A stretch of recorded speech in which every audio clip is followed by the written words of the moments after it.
Alchemist 022 is out. As is habitual for me, after the larger update I follow up with a smaller one, adding quality of life features and patching the issues discovered. The update is mostly compatible with old saves, except for some minor details that I'll mention later. After you finish watching the video, you can follow the link in the description to play the game. Both free and paid versions are available. And if you're new here, welcome. Alchemist is my game, and there are many more videos on this channel if you want to learn about it. And now, let's get on with it. I present you the hotbar. I've heard it requested more than a few times, and here I deliver. You can bind either actions or items to it, with pretty much no restrictions, and it works both for keyboard and for mouse controls. I figure everyone already knows what a hotbar is, so there isn't much to tell, despite its obvious importance. A small warning, however. Before the update, the key 5 used to mean skip a turn, and now it's taken by the 5th slot on the hotbar. The game remembers the old key binding settings, so upon starting the game you'll probably see this window. Do not panic.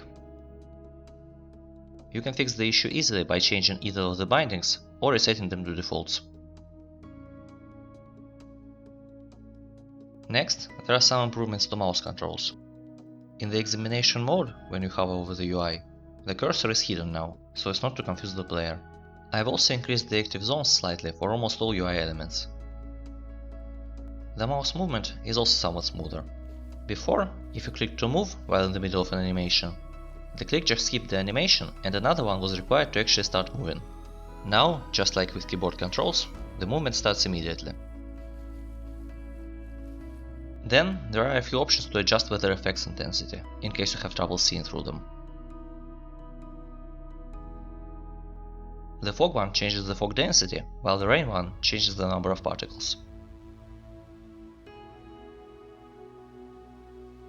I bet you couldn't guess the feature I'm bringing up next. It's moon phases. The moon is an additional source of light during the night, with the phase affecting the time it rises and sets, as well as its light intensity. On the screen you see a time-lapse of midnight, from the new moon to the full moon. In the end, the difference it makes is that nights will generally not be as pitch black as before. Buildings, and especially dungeons, received some reverberation effects. Compare outside, in the cellar,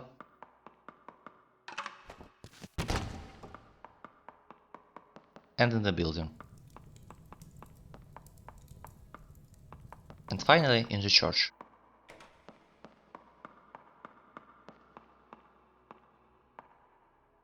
Foggy weather also has an additional effect of muffling the sounds. Just some more atmosphere.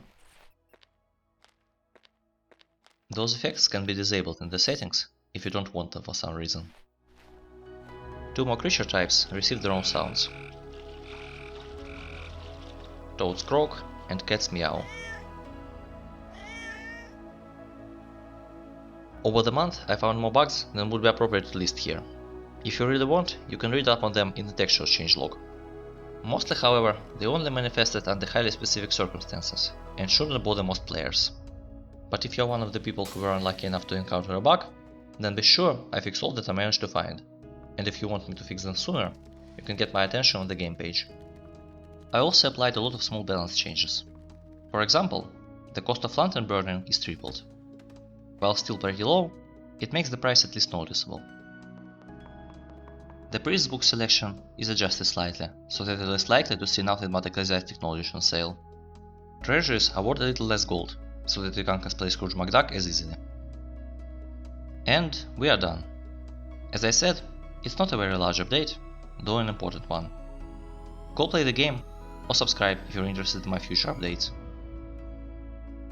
See you!